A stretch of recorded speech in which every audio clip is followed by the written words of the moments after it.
Let's have it. How's it going, guys? My name is Jakk Sellstrom. I am a British professional wrestler and wrestling coach and a former WWE NXT UK superstar. Earlier this week, I asked you guys if you had any questions on the WWE tryouts. So today, I'm going to answer those questions and give you some honest answers from my experience working with the WWE. So we're starting off with a belter. How important are promo skills in these tryouts compared to surviving the in-ring drills?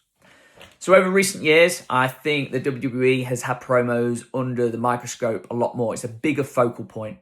When I first started doing these in 2015, we had one shot.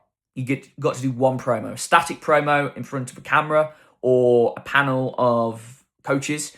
You'd have 30 seconds to a minute to deliver it. It'd be either a promo of your choice or maybe they'd give you a subject. Now, it's a little bit different, a little bit more in depth. You'd maybe do a static promo to a camera or a panel of coaches.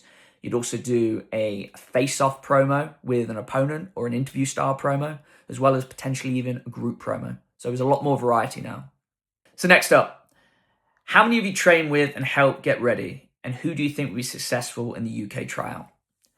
So for those of you that don't know, this past week, WWE held the most recent international tryout in London. So we've had talent from all over Europe coming together for that 3-day tryout.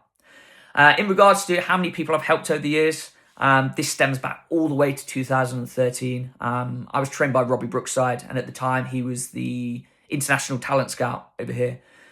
And we had guys and girls coming in and out all the time. So we work on conditioning drills, rolls, footwork, and all sorts, whether they were having a tryout or seeking one. That stemmed from 2013 all the way to present day. The most recent person I worked with was Daz Black. He's been working up in Scotland with Wolfgang at his school, and he came down recently to work with me a couple of weeks before his tryout at Elevation. In regards to who I think will be successful in the most recent tryouts, obviously I'm going to be biased. I'm going to say Daz Black. I see big things for him. Also, the Hustle Wrestling Gym sent in 2 great prospects in Austin and Harvey. And I have got very, very high hopes for the incredibly hardworking Angel Hayes. What's the schedule like during a 3-day tryout?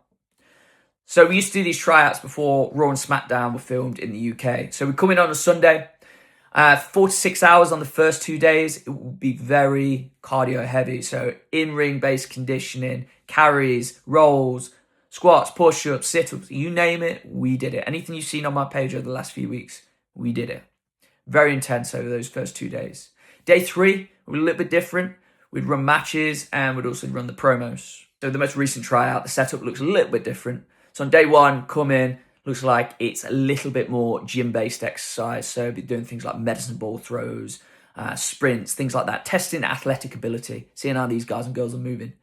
And also get some pictures taken. Day 2, be a little bit different again. Going into some in-ring conditioning, all sorts of different drills there.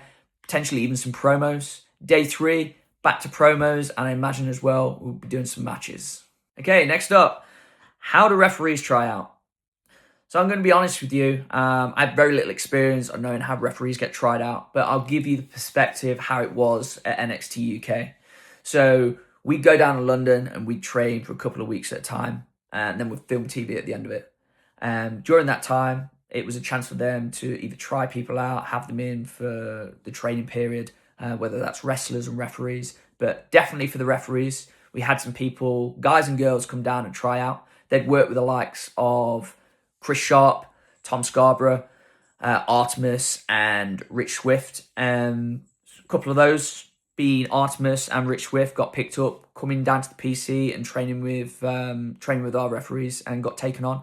So I imagine it could be quite similar now. So if you are wanting to try out for a referee, maybe they'll bring you in for like a week to train. Who knows? I do not know with that, I'm afraid. That's the best answer I can give from my experience.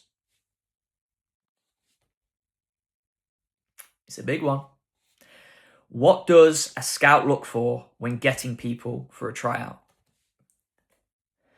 So I'm going to start right off the bat by telling you that in no way, shape or form am I a WWE talent scout.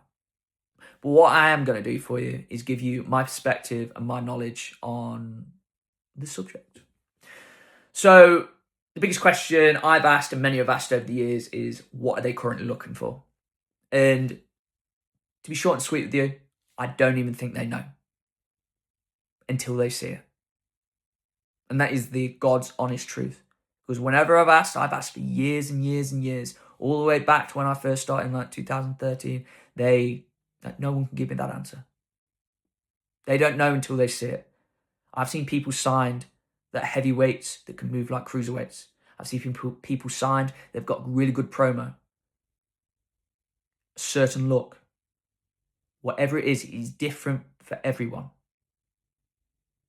There is not one thing I can say to you that, you're going to get signed for that. The latest thing that I got told that would grab their attention was to get over.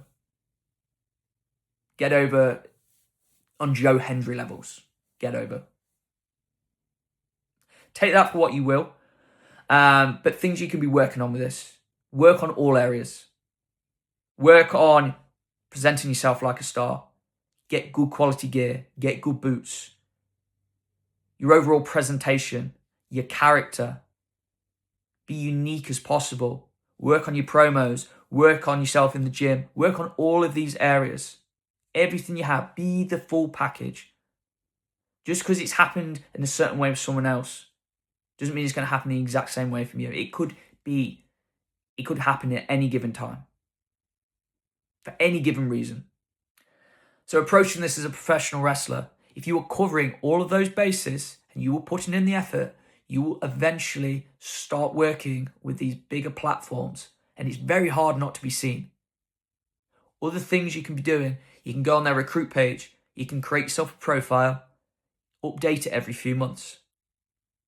Take it a step further, get in contact with the regional talent scout. Internationally outside the US, it's Jim Smallman. Periodically update him. If you're in the United States, get hold of Gabe Sapolsky. Update him periodically. Do the work. I'm not saying it's guaranteed that it's going to come, but it's very hard to be ignored if you are going above and beyond and you really do want it. You've got to start living that lifestyle now.